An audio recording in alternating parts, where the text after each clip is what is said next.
Hello दोस्तों, आप लोग अपने परिवार ड्रीम एकेडमी प्रतापगढ़ के साथ जुड़ चुके हैं। हम क्रिया टॉपिक पर चर्चा कर रहे थे, यानी हमने पिछले पार्ट में कुछ क्रिया के टॉपिक में रिलेटेड उनसे संबंधित क्रिया की परिभाषाएं और उनके भेद क्या होते हैं, कैसे उनको किस आधार पर बांटा गया है, किस आधार पर प्रश्न बनता है कि भेदों से जुड़ा हुआ या उनके प्रकार से जुड़े हुए प्रश्न हमने पिछले वीडियो में चर्चा कर ली थी। आपने अगर पिछला वीडियो नहीं देखा तो पहले उस वीडियो को देख लीजिए, तब देखिए तो आपको अच्छे से समझ में आएगा। अगर नहीं देखते फिर भी समझ में आ जाएगा, थोड़ा सा मेहनत करनी पड़ेगी। आइए हम चर्चा करते हैं उसके आगे, टाइम न बर्बाद करते हुए अगले बिंदु पर चर्चा करते हैं। हमारा अगला टॉपिक क्या है, तो आज हम चर्चा करेंगे क्रिया के भेद के बारे में पूरे विस्तार से। आज हम क्रिया के भेद में हम पहला आधार लेते हैं। कौन सा आधार? तो कर्म के आधार पर क्रिया के भेद।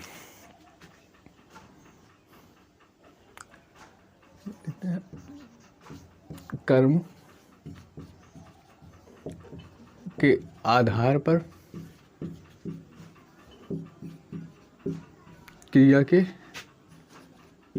भेद। कर्म के आधार पर क्रिया के भेद हम पढ़ने तो चल रहे हैं, लेकिन ध्यान दीजिएगा, यह वनडे एग्जाम के लिए बेहद इम्पॉर्टेंट है। अभी पुलिस की वैकेंसी आने वाली है, यानी यूपी कांस्टेबल की वैकेंसी आने वाली है, उसके लिए बेहद ही इम्पॉर्टेंट है। तो आप लोग थोड़ा सा टाइम दीजिए, अच्छे से समझ में आएगा। और जिन्होंने पेपर दिया या जिन्होंने कुछ तैयारी की है, कुछ पेपर पिछले वर्ष के पेपर सॉल्व किए होंगे, तो निश्चित ही इन बिंदुओं से उनका सामना हुआ होगा। अभी थोड़ा कम समझ में आएगा, थोड़ा वीडियो देखिए आप, तो अच्छे से देखिए, एक वीडियो 2 वीडियो, आप मेरा 5 वीडियो देखिए। अगर आपको समझ में आए तो अच्छी बात है, और वैसे समझ में आ जाएगा, हमने इतनी मेहनत की है तो समझ में आ जाएगा। तो हम पहला टॉपिक लेते हैं क्रिया किस आधार पर, तो कर्म के आधार पर क्रिया के भेद। तो कर्म के आधार पर कितने भेद होते हैं? तो मात्र 2 भेद होते हैं।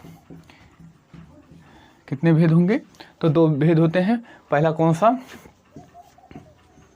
अकर्मक क्रिया। दूसरा कौन सा है? सकर्मक क्रिया। अकर्मक क्रिया और दूसरा कौन सा है? सकर्मक क्रिया।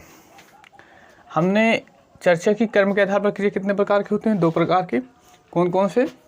तो अकर्मक क्रिया और सकर्मक क्रिया। उठाइए टेट का पेपर, यूपी का पेपर, यह प्रश्न आ चुका है। बताइए कर्म के आधार पर क्रिया के कितने भेद होते हैं? तो ध्यान दीजिए, अब जो हमको भी पढ़ना है उसको विस्तार से पढ़ना होगा, क्योंकि अब पेपर जैसे जैसे टाइम बढ़ता जा रहा है, पेपर का लेवल कठिन होता जा रहा है। आप यकीन ना हो तो आप एग्जाम्पल ले लीजिए, प्रीवियस ईयर के एसएससी जीडी का पेपर देखिए, और जो इस वर्ष एसएससी जीडी का पेपर हुआ है, कितना अंतर आ गया। तो लेवल काफ़ी अंतर हो गया, करीब 3-4 साल से वैकेंसी नहीं आई, तो बच्चे की संख्या ज़्यादा हो चुकी है, तो कंपटीशन निश्चित है बढ़ जाएगा। आप लोग अच्छे से पढ़िए, पेपर थोड़ा टफ बनाया जाएगा, इस बात तो फिक्स है। हमने 2 आधार लिए, कौन कौन से? पहला मतलब पहला आधार कर्म के आधार पर क्रिया के कितने भेद? तो 2 भेद। कौन कौन से? अकर्मक और सकर्मक। अकर्मक क्रिया जिसको पूर्ण होने के लिए कर्म की आवश्यकता नहीं होगी। सकर्मक क्रिया क्या होती है? जिसको पूर्ण होने के लिए कर्म की आवश्यकता होती है। आप ध्यान दीजिए, इस सकर्मक क्रिया 2 प्रकार की होती हैं। यह अभी प्रश्न पूछा जाता है, बहुत ही कम, लेकिन प्रश्न पूछा जाता है। कौन कौन से? एक कर्मक क्रिया, द्विकर्मक क्रिया। क्या है? एक कर्मक क्रिया से बहुत ही रेयर क्वेश्चन, क्योंकि जब एक अकर्मक क्रिया पूछ लिया जाता है तो उसको सकर्मक क्रिया ही ऑप्शन में दिया जाता है। लेकिन यहाँ से प्रश्न बहुत पूछा जाता है, द्विकर्मक क्रिया। कौन सी? द्विकर्मक क्रिया। इससे बार बार प्रश्न आ जाता है, तो इसको अच्छे से पढ़िएगा। कौन सा है? तो एक कर्मक क्रिया, दूसरा कौन सा है? द्विकर्मक क्रिया। आइए इन बिंदुओं पर हम विस्तार से चर्चा करना प्रारंभ करते हैं, क्योंकि पेपर के लिए बेहद ही इंपॉर्टेंट है, तो थोड़ा सा टाइम लगेगा इस पर। हम पहले पढ़ते हैं अकर्मक क्रिया के बारे में।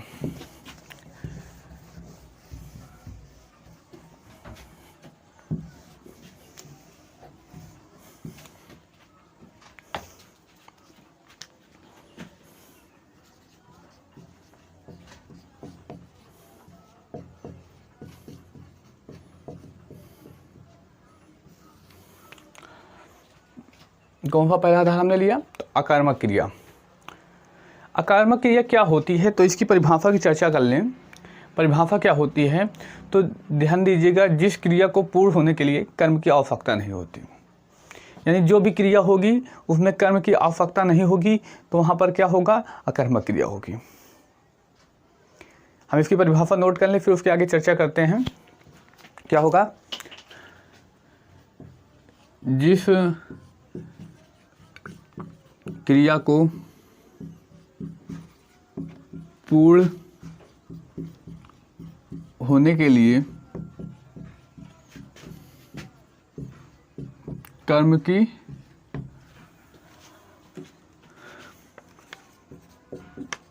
आवश्यकता नहीं होती है, उसे अकर्मक क्रिया कहते हैं। अकर्मक क्रिया क्या होती है, तो ऐसी क्रिया जिनको पूर्ण होने के लिए किसी भी कर्म की आवश्यकता नहीं होती। ध्यान दीजिएगा, ऐसी क्रिया जिनको पूर्ण होने के लिए कर्म की आवश्यकता नहीं होगी। अब देखिए, परिभाषा किताबी परिभाषा ऐसे लिखी मिलती है, तो किताबी परिभाषा थोड़ा और कठिन भाषा में लिखी मिलती है। हमने यहाँ कोशिश की कि आसान से आसान परिभाषा समझाया जा सके, आप लोगों को आसान भाषा में समझाया जा सके। क्योंकि परीक्षा में जब भी प्रश्न आएगा तो आपको परिभाषा लिखना नहीं होगा, केवल आपको पहचानना होगा। तो मैं इस वीडियो में चर्चा करूँगा इनको पहचानने के विषय में, ट्रिक के माध्यम से, बेस से, और इनको कैसे पहचाना जाता है, इन सब की चर्चा विस्तार से करते हैं। लेकिन इन सबको जानने के लिए कुछ बिंदु हैं जिनको आपको याद रखना पड़ेगा, तैयार करना पड़ेगा, उनको बहुत ही अच्छे से समझ में आ जाएगा।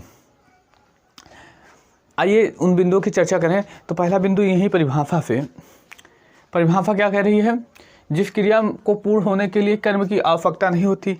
अगर कर्म की आवश्यकता नहीं होती, कर्म होता, जो व्यक्ति करने वाला है उसका प्रभाव किस पर पड़ता, आम पर, जैसे उस कर्म पर। जैसे राम आम खाता है, तो अब यहाँ राम क्या हो रहा है, प्रभाव किस पर पड़ रहा है, आम पर। राम दौड़ता है, अब दौड़ना का प्रभाव सीधा किस पर पड़ेगा, तो राम पर। दो स्थितियाँ बन सकती हैं, यानी यहाँ पहले वाक्य में हम देखें राम आम खाता है, तो इसमें कर्म दिया गया तो कर्म पर प्रभाव पड़ रहा है, लेकिन यहाँ पर कर्म पर प्रभाव नहीं पड़ रहा है। जैसे वह दौड़ता है, राम दौड़ता है, तो राम पर प्रभाव पड़ रहा है। तो पहला बिंदु यही होता है कि क्रिया का सीधा प्रभाव किस में पड़ता है, तो कर्ता पर पड़ता है। नोट कर लें इसको, अकर्मक क्रिया में क्रिया का सीधा प्रभाव कर्ता पर होता है। पेपर में पूछा गया प्रश्न है, पेपर में कैसे प्रश्न पूछा गया था, ऑप्शन में दिया गया था अकर्मक, सकर्मक, ऐसे करके ऑप्शन दिए गए थे। तत्कालिक क्रिया ऐसे करके ऑप्शन था। उसमें प्रश्न क्या था, प्रश्न ऐसे था, बताइए ऐसी कौन सी क्रिया है जिसमें क्रिया का सीधा प्रभाव कर्ता पर पड़ता है। तो इन पंक्तियों में लिखा नोट किया गया वही कि बताइए अकर्मक क्रिया जो होती है, क्रिया का सीधा प्रभाव किस पर डालती है, तो कर्ता पर। आराम से भी हम इन बिंदुओं को उदाहरण देकर समझाएंगे तो बहुत ही आसानी से समझ में आएगा। तब तक पहले परिभाषा नोट कर दीजिए। और हाँ, आप अगर किसी को जज करना है या मुझे जज करना है कि हम कैसे पढ़ाते हैं, तो आप मेरे 5 वीडियो जो आपको जिस टॉपिक से पढ़ना हो उस टॉपिक के देखिए। अगर मेरा आप 5 वीडियो देख लेते हैं तो मैं चैलेंज के साथ कह सकता हूं कि आपको यूट्यूब इतिहास में इतनी अच्छी क्लास, इतनी जानकारी वाली नहीं मिलेगी। हाँ, हालांकि बैकग्राउंड और इन सब से माहौल थोड़ा सा अलग हो, ये हम एक्सेप्ट करेंगे कि वहाँ अच्छे टेक्निक नए तरीके से, मतलब अभी वर्तमान युग में जैसे चल रहा है इलेक्ट्रॉनिक चीज़ें मिलेंगी, मेरे यहाँ ऐसे सिंपल बोर्ड मिलेगा, लेकिन सब कुछ अच्छे से समझाया गया। और यूट्यूब में देखिएगा सब लोग बहुविकल्पीय का एक चलन आ गया, बहुविकल्पीय सॉल्व कराते हैं। वो अच्छी चीज़ है, मैं नहीं कहता कि गलत है, लेकिन उन्हीं के लिए अच्छा है जिन्होंने एक बार पढ़ रखा है। जिन्होंने नहीं पढ़ा एक बार पढ़िए, फिर आप किसी भी यूट्यूब वीडियो से देखिए, किसी भी चैनल से पढ़िए, बहुत ही आसानी से समझ में आ जाएगा और आपको मदद भी मिलेगी। और प्रैक्टिस सेट या कुछ भी सॉल्व करेंगे तो यहाँ पे बिल्कुल प्रश्न मिलेंगे। आप पहले मेरे 5 वीडियो देखिए, और 5 वीडियो एक जो आपको टॉपिक पढ़ना उसी टॉपिक से देखिए। अब मैं नहीं कह रहा कोई इस टॉपिक से देखिए, मेरा ये वीडियो देखिए, वो वीडियो, जो भी आपको टॉपिक पढ़ना हो 5 वीडियो देखिए, उसके बाद जज करिए। आइए चर्चा करते हैं, अपने टॉपिक पर आते हैं। तो अकर्मक क्रिया में क्या है? क्रिया का सीधा प्रभाव किस पर पड़ता है? कर्ता पर। दूसरा बिंदु कौन सा है? अब यहाँ दूसरा बिंदु नोट करने की ज़रूरत नहीं, क्योंकि हम समझ लें तो ज़्यादा बढ़िया रहेगा। दूसरा बिंदु क्या कहता है? जिस क्रिया को पूर्ण होने के लिए कर्म की आवश्यकता नहीं होती, वही दूसरा बिंदु है। इसमें यानी किसमें? तो अकर्मक क्रिया में किसकी आवश्यकता नहीं होती? कर्म की आवश्यकता नहीं होती। वही दूसरा बिंदु यही है हमारा। अकर्मक क्रिया में किसकी आवश्यकता नहीं होती? कर्म की आवश्यकता नहीं होती, यानी इसमें कर्म की आवश्यकता नहीं होती। अब तीसरा बिंदु देखिए जो है वो बेहद ही महत्वपूर्ण है। ये पहचान करने में बहुत ही इम्पॉर्टेंट है, क्योंकि जब ए आ जाता है, ऐसा बिंदु आ जाता है ना, तो 100% कई विद्यार्थी गलती कर जाते हैं। 100% में से 60 से 70% विद्यार्थी गलत कर जाते हैं, जिन्होंने बहुत ध्यान से नहीं पढ़ा। तो वह बिंदु क्या है? उस बिंदु की चर्चा करें। जो क्रिया प्राकृतिक हो, जिस पर मानव का वश न हो, वह सदैव अकर्मक क्रिया होती है। जो क्रिया प्राकृतिक हो, जिस पर मानव का वश ना हो, यानी मानव उस क्षेत्र में कुछ नहीं कर सकता, वहाँ क्या होगी? तो अकर्मक क्रिया सदैव होती है। याद रखिएगा। जैसे थोड़ा सा हम चर्चा कर लें। तारे टिमटिमाते हैं, कुत्ते भौंकते हैं, मनुष्य का वश है? नहीं है। तारे टिमटिमाते हैं, प्राकृतिक घटना है, अब इस पर मनुष्य कुछ नहीं कर सकता। तो ये सदैव किस में होंगी? अकर्मक में। समझ में आया? आगे और एग्जाम्पल की चर्चा करते हैं। पहले हम बिंदुओं को नोट कर लें। एक लास्ट और बिंदु है, कौन है? गत्यार्थक क्रिया।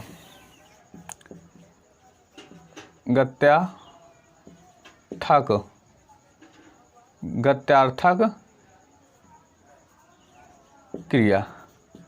थोड़ा शब्द कठिन है, नहीं समझ में आया होगा। हम इसको लिख लें तो समझाते हैं तो बहुत ही आसानी से समझ में आ जाएगा।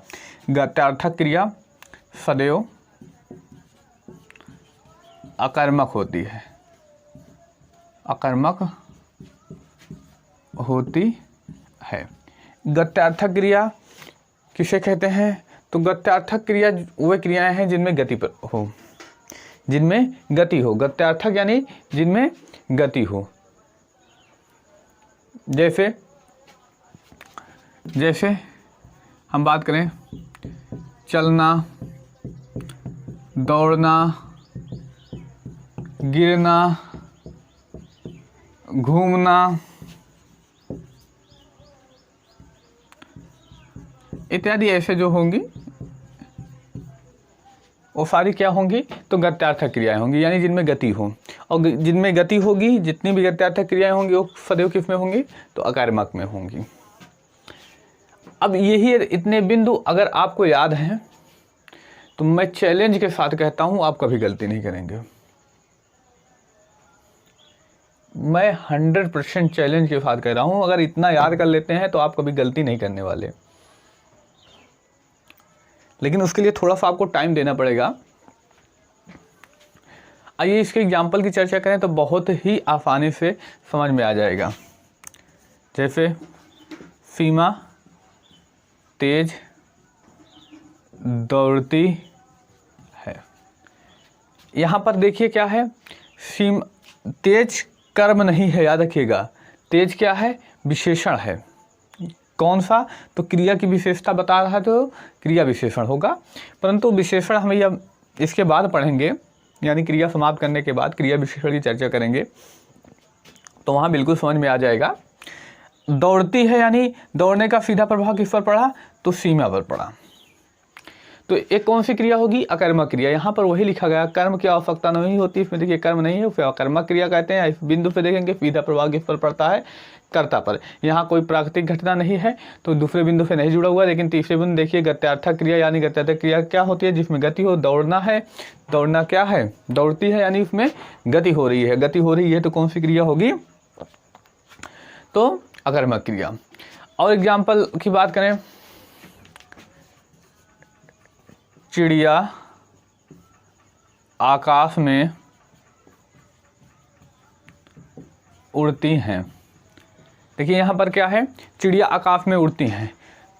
देखिए यहाँ पर कर्म नहीं है, देखिए क्या है यहाँ पर है, अधिकरण में पर आकाश में अधिकरण है, यहाँ पर दिया गया है, ये कोई कर्म नहीं है, याद रखिएगा। उड़ती हैं, उड़ती हैं, देखिए यहाँ पर गति हो रही है, उड़ रही हैं, तो यानी यहाँ पर कौन सी क्रिया होगी, तो अकर्मक क्रिया। और एग्जाम्पल की बात करें, और क्या है, तारे, तीसरा क्या है, आकाश में तारे टिमटिमाते हैं, टिमटिमाते हैं, क्या है, आकाश में तारे टिमटिमाते हैं। देखिए टिमटिमाने पर मानव का कंट्रोल है नहीं, या एक नेचुरल घटना है, यानी प्राकृतिक घटना है, तो तारे टिमटिमाते हैं। एक बहुत ही अच्छा एग्जाम्पल, बहुत ही कन्फ्यूजन भरा है, उस पर चर्चा कर लें। देखिए गिलास टूट गया, गिलास टूट गया, ये देखिए स्वतः है, गिलास टूट जाएगा, इस पर मानव का कंट्रोल नहीं होगा। लेकिन अगर यही होगा क्या, अकर्मक होगा। लेकिन थोड़ा सा यहाँ अगर हम चेंजेस करें, यहाँ से, या राम ने गिलास तोड़ा, तो देखिए यहाँ राम ने तोड़ा ना, यहाँ तो स्वतः नहीं हो रहा है, यानी नेचुरल घटना नहीं है, इस पर मानव का कंट्रोल है, राम गिलास तोड़ रहा है, अगर राम ना तोड़े तो नहीं होगा, तो यह क्या हो जाएगी, सकर्मक। यहाँ पर कितना कंफ्यूज कर दिया जाता है, जब भी ऐसे आ जाएंगे ना तो आप लोग या जो भी विद्यार्थी हैं वो गलती कर जाते हैं। जब मैं अपने प्रारंभिक अवस्था में था, मतलब मैं जब पढ़ रहा था, जब मैंने पहली बार पढ़ना प्रारंभ किया तो मुझसे भी यहाँ गलती हो जाया करती थी। मैंने इन बिंदुओं को ध्यान से देखा कि ऐसा क्यों होता है। पेपर में तो नहीं, प्रैक्टिस सेट जब फॉलो करता था तो उसमें भी गलती हो जाया करती थी। तो मैंने देखा कि इसमें ऐसा क्या है जो गलती हो जाती है, तो बहुत ध्यान से देखने पर पता चला इसमें एक कमियां हैं। आगे कुछ एग्जाम्पल की और चर्चा करें, इसको थोड़ा सा इरेज कर दें, मिटा दें।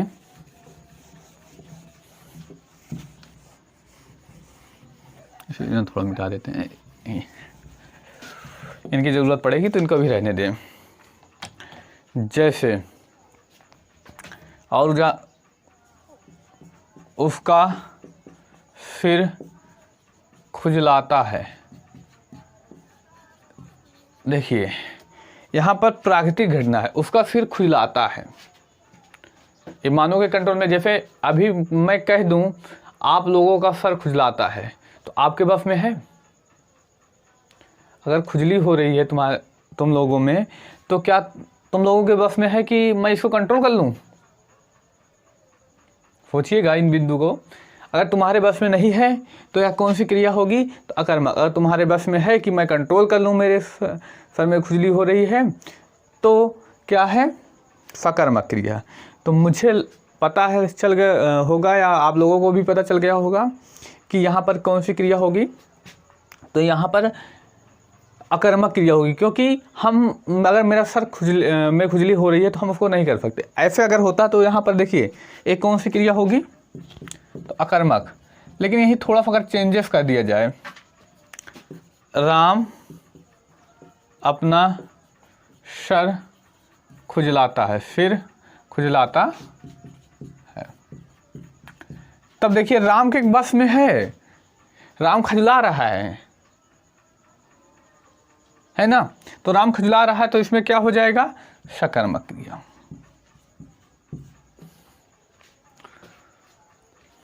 अगर आप लोगों ने ऐसे एग्जाम्पल ऐसे विस्तार से नहीं पढ़ा, तो अगर पहली बार पढ़ रहे हैं ऐसे इतने विस्तार से अगर समझ में आ रहा है तो मेरे इस वीडियो को शेयर कर दीजिए। अपने भाई बहन मित्र जो भी हों, जैसे भी हों, बड़े हों छोटे हों, आपके साथी हों, फ्रेंड लोग जो भी हों, बेस्ट फ्रेंड हों, उन लोगों को शेयर कीजिए। क्योंकि मैं इतना तो गारंटी कह सकता हूँ कि मैंने जो पढ़ाया है या यूट्यूब में नहीं मिलेगा। हाँ, यूट्यूब में क्या होता है 5 मिनट 10 मिनट के वीडियो दे देते हैं, छोटे छोटे वीडियो सकर्मक क्रिया आज अकर्मक क्रिया को पहचानने की जानलेवा ट्रिक। अगर नहीं आया तो मरते दम तक याद रहेगा। अब मतलब उनको याद करने के लिए मरना पड़े, लेकिन याद है कि नहीं पता लगे है ही नहीं।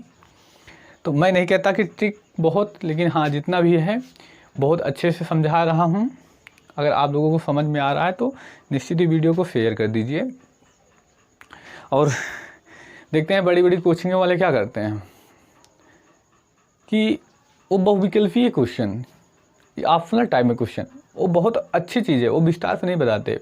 क्योंकि कुछ बच्चों का ऐसा लगता है अरे बहुत बढ़िया पढ़ा रहे हैं सर, बहुत बढ़िया, बिल्कुल बढ़िया पढ़ाते हैं, लेकिन उन्हीं बच्चों के लिए वह उपयोग में होता है जो एक बार इन बिंदुओं को पढ़ चुके हैं। तो अगर आपने इन बिंदुओं को नहीं पढ़ा तो पहले एक बार पढ़िए, तो थोड़ा टाइम तो दीजिए। अगर टाइम नहीं देंगे तो कैसे काम चलेगा।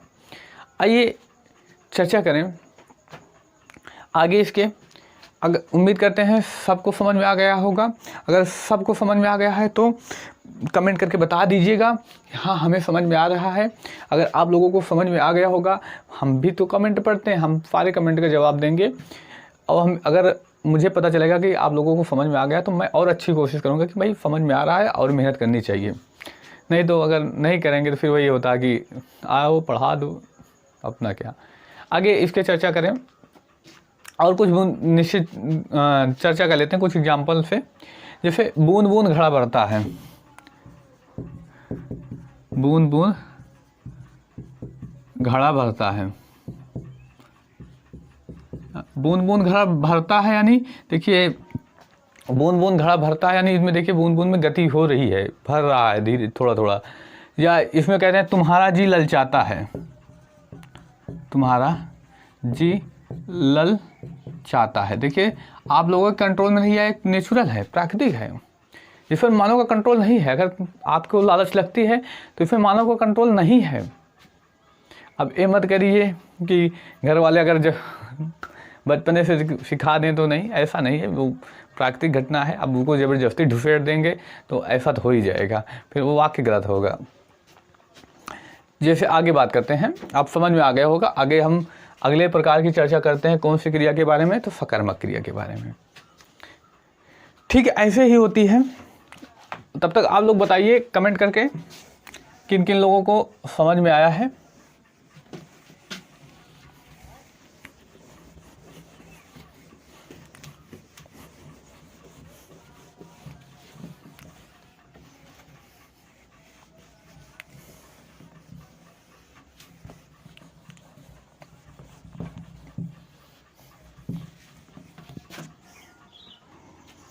आइए चर्चा करते हैं अब सकर्मक क्रिया के बारे में। किस बिंदु पर, तो सकर्मक क्रिया। तो ध्यान दीजिएगा इसकी परिभाषा क्या होगी, नाम से ही पता चलेगा। साथ हो, श से साथ, कर्म के कर्म, क्रिया से क्रिया जिसके साथ कर्म हो न, यानी इसकी परिभाषा की चर्चा करेंगे हम।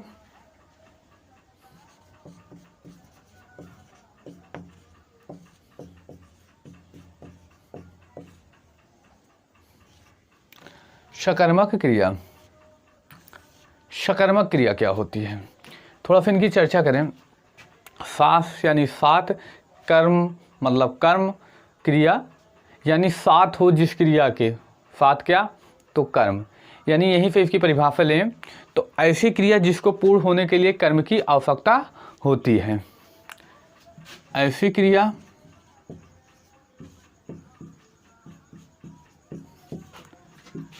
जिसको पूर्ण होने के लिए कर्म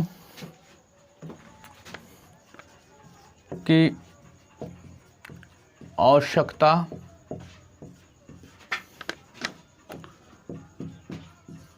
होती है उसे सकर्मक क्रिया कहते हैं। ध्यान दीजिएगा, तो ऐसी क्रिया जिसको पूर्ण होने के लिए किसकी आवश्यकता हो, तो कर्म की आवश्यकता हो, उसे क्या कहा जाएगा, तो सकर्मक क्रिया। जय हो। एग्जाम्पल की चर्चा करें। देखिए, जैसे श्याम आम खाता है। श्याम आम खाता है। देखिए, अब खाना क्या हुआ, क्रिया आम खा रहा है, तो किस पर प्रभाव पड़ रहा है, आम पर, क्योंकि जब वह खाएगा तो आम खत्म होगा, कम होगा, उसमें कमी होगी, अस्तित्व खत्म होगा आम का। तो यानी कौन सी क्रिया होगी, सकर्मक क्रिया, यानी इसमें कर्म दिया गया है। अगर हम पहचानना चाहें तो हम क्या करके प्रश्न करेंगे। देखिए, इसको चाहे ट्रिक समझिए, जो भी समझिए, ये हमेशा काम करता है। जैसे श्याम आम खाता है, तो श्याम क्या खाता है, क्या खाता है, तो आम खाता है। जिसमें क्या का जवाब मिल जाए, वहाँ क्या होगी, सकर्मक क्रिया, और जो जवाब मिलता है वही होगा क्या, कर्म।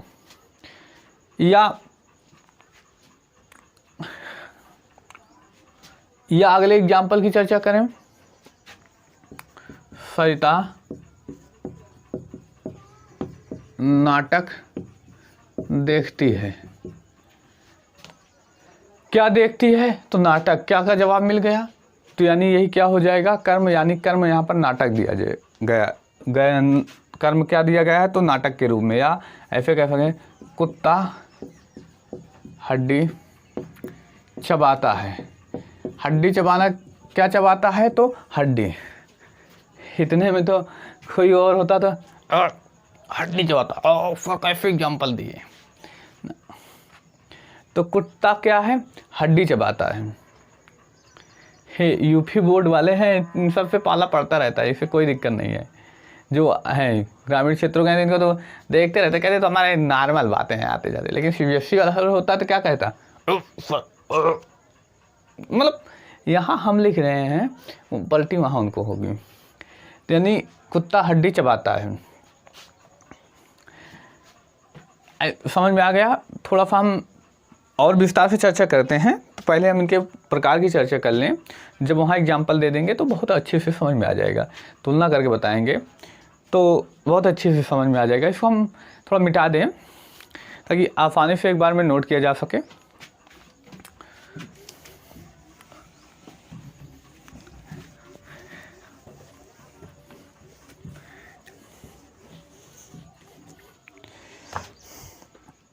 थोड़ा मुझे कुछ लोगों ने सलाह दी कि थोड़ा मोटिवेट करते रहिए बच्चों को।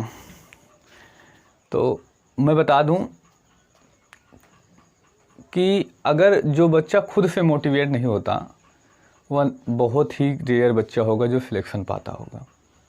अब यूपीएससी की तैयारी करने वाले को देखिए, कोई उनका मोटिवेशनल चैनल है, उनके पास फर्जी टाइम ही नहीं है। लेकिन यहाँ पर देखिए, एसएससी तैयारी करने वाले, पुलिस की तैयारी करने वाले, आर्मी की तैयारी करने वाले के लिए एक चैनल मोटिवेशन होता है। कितने ज़्यादा ग्रो कर लेते हैं चैनल, यही मोटिवेशन बता के, क्योंकि जानते हैं उनमें फर्जी टाइम है। यूपीएससी की तैयारी करने वाले बच्चों के पास फर्जी टाइम नहीं होता। तो आप लोग फर्जी टाइम मत दीजिए, आप लोग अच्छे से पढ़िए, क्योंकि आप लोगों से ही सारी उम्मीदें हैं। और जो ये लेवल है पुलिस, आर्मी, इन सब का, अभी इन्हीं पे तैयारी करिए, इन्हीं पे फोकस करिए। अपने आप को खुद बनाइए कि आने वाली पीढ़ियाँ यूपीएससी की तैयारी कर सके। अभी पैसों की कमी, कई कमियों की वजह से हम तैयारी नहीं कर सकते। तो सबसे पहले आप वही काम कीजिए जो आपके योग हो। आप ये नहीं कि मुझे ये करना है, अच्छी सोच हो, बड़ी सोच हो, अच्छी बात है, लेकिन उसके लिए पहले योग्य थोड़ा सा बनिए। योग बनने के लिए पहले आप जॉब करिए, थोड़ी सी जॉब कर लीजिए, कोई छोटी सी जॉब मिल जाए तो आप तैयारी जॉब करते रहिए कुछ, या वहीं से तैयारी करते रहिए। अगर आपको प्रॉब्लम लगती है कुछ दिन जॉब करिए, आपके पास पैसे आ जाएं तो आप जो है खुद से तैयारी कर लीजिए, यानी घर वालों पर भी बोझ नहीं बनेंगे और तैयारी भी हो जाएगी। आइए आगे चर्चा करते हैं। तो सकर्मक क्रिया के भेद की चर्चा करें।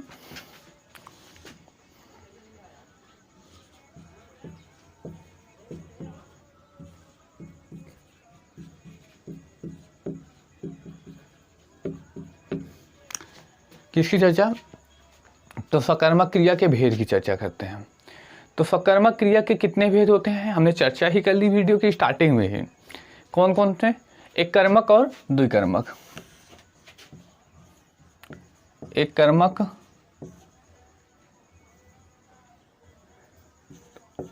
एक कर्मक क्रिया, क्या होगा? द्विकर्मक क्रिया। नाम से ही पता चल रहा होगा क्या, इसकी परिभाषा क्या होगी? यानी जिसको पूर्ण होने के लिए एक कर्म की आवश्यकता हो उसे क्या कहा जाएगा? एक कर्मक क्रिया। जिस क्रिया को पूर्ण होने के लिए एक कर्म की आवश्यकता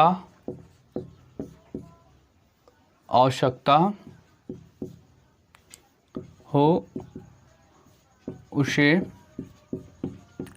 एक कर्मक क्रिया कहते हैं। इसकी सेम वही परिभाषा होगी, थोड़ा सा ध्यान दीजिए। जिस क्रिया को पूर्ण होने के लिए क्या है? जिस क्रिया को पूर्ण होने के लिए दो कर्म की आवश्यकता होती है उसे द्विकर्मक क्रिया कहते हैं।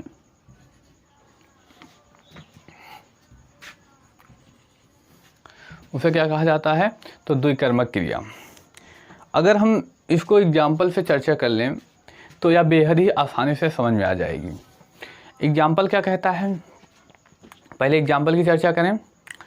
जैसे इसमें है मनीषा पत्र लिख रही है। देखिए इसमें एक ही कर्म दिया गया, मनीषा क्या लिख रही है? पत्र लिख रही है, यानी एक ही कर्म की बात की गई है, यानी मनीषा पत्र लिख रही है। और भी बात करें, मोहन दीवार रंगता है। मोहन दीवार रंगता है, यहाँ पर एक ही कर्म है, क्या है? दीवार को रंग रहा है। कौन? तो मोहन दीवार को रंग रहा है। या श्याम पत्र पढ़ता है, श्याम पत्र पढ़ता है। देखिए यहाँ श्याम क्या पढ़ता है? तो पत्र पढ़ता है। क्या के जवाब से मिल जा रहा है। तो हमने जितने भी एग्जाम्पल किस में चर्चा की? सकर्मक क्रिया में चर्चा की। वो सारे किस कौन सी क्रिया के थे? तो एकर्मक क्रिया के थे। आगे बात करते हैं द्विकर्मक क्रिया की। तो यहाँ पर ध्यान दीजिएगा, हमें दो बातें ध्यान रखनी हैं। क्या क्या का जवाब जिससे मिले वह क्या होगा? पहला कर्म होगा। दूसरा क्या? किसे या किसको से जो जवाब मिलेगा वो क्या होगा? तो दूसरा कर्म होगा। पहला क्या होगा? क्या क्या से जवाब मिलेगा वो पहला कर्म, जिसे किसे या किसको से जवाब मिले वह क्या होगा? दूसरा कर्म। जैसे एग्जाम्पल की चर्चा करें। एग्जाम्पल क्या कहता है? तो एग्जाम्पल है माता जी ने बच्चों को वस्त्र दिए। माता जी ने बच्चों को क्या दिया? तो वस्त्र दिए। देखिए यहाँ पर क्या से जवाब मिला, क्या दिया, तो वस्त्र, यानी पहला कर्म क्या है, तो वस्त्र है। किसे या किसको से जवाब, किसे दिया, बच्चों को, यानी ये क्या हो गया, दूसरा कर्म। समझ में आया। और एग्जाम्पल की चर्चा कर लें तो आसानी से समझ में आ जाएगा। अगला एग्जाम्पल लेते हैं, कौन से, दादाजी ने बच्चों को कहानी सुनाई। क्या सुनाई, क्या फिर जवाब क्या मिला, कहानी, यानी पहला कर्म। किसे सुनाई या किसको सुनाई, तो बच्चों को, यानी ये दूसरा कर्म। दादाजी ने बच्चों को क्या किया, कहानी सुनाई, इसमें कौन पता चल गया। अगला है, मोहन ने सोहन को गाड़ी बेच दी। मोहन ने सोहन को क्या किया, गाड़ी बेच दी। गाड़ी क्या बेच दी, तो गाड़ी, यानी पहला कर्म कौन सा होगा, तो गाड़ी हो गया।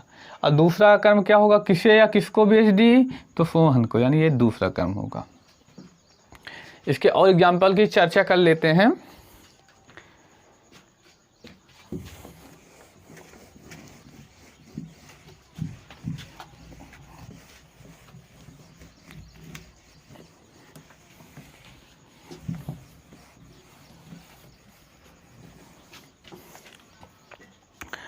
और एग्जाम्पल की चर्चा करें, क्या है,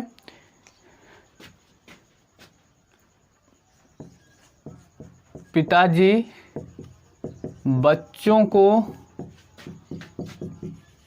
मिठाई खिलाते हैं। क्या खिलाते हैं, क्या से जवाब क्या मिला, तो मिठाई किसे खिलाते हैं, तो बच्चों को। अगले एग्जाम्पल की बात करें, रेखा ने घर जाकर मुझे चित्र दिखाया। क्या दिखाया, चित्र, तो पहला कर्म। चित्र किसे दिखाया, तो मुझे दिखाया, या किसको दिखाया, तो मुझे दिखाया, दूसरा कर्म ए हो गया। और एग्जाम्पल की चर्चा की जाए, कौन से एग्जाम्पल, तो राम ने श्याम को तलवार से मारा। मारा क्या है, क्रिया है। अब आप लोग इसमें बताइए क्या होगा, कमेंट में बताइए।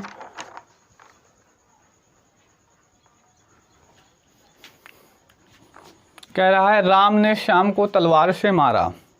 राम ने मारा किसको, श्याम को, किसे, तो तलवार से पहला कौन सा कर्म होगा, किसको या किसे, दूसरा ये हो जाएगा। उम्मीद करते हैं आप लोगों को समझ में आ गया होगा सकर्मक और अकर्मक क्रिया के बारे में। आगे जो भी क्रियाएं बचती हैं उनके चर्चा अगले वीडियो में करेंगे, क्योंकि आपने अगर मेरा पहला वीडियो नहीं देखा तो कमेंट, हमारे ड्रीम एकेडमी प्रतापगढ़ चैनल पर जाइए, वहाँ पर हिंदी ग्रामर के नाम से बनी है प्लेलिस्ट। उस प्लेलिस्ट में जाएंगे तो आपको एक सीरियल वाइज सारे चैप्टर मिल जाएंगे, उसी में देखिएगा। इससे ठीक पहले वीडियो होगा क्या, तो क्रिया होगा, जिसमें क्रिया के भेद और इन सब की चर्चा की गई है। अब मिलते हैं अगले क्लास में बची हुए क्रियाओं के साथ। धन्यवाद।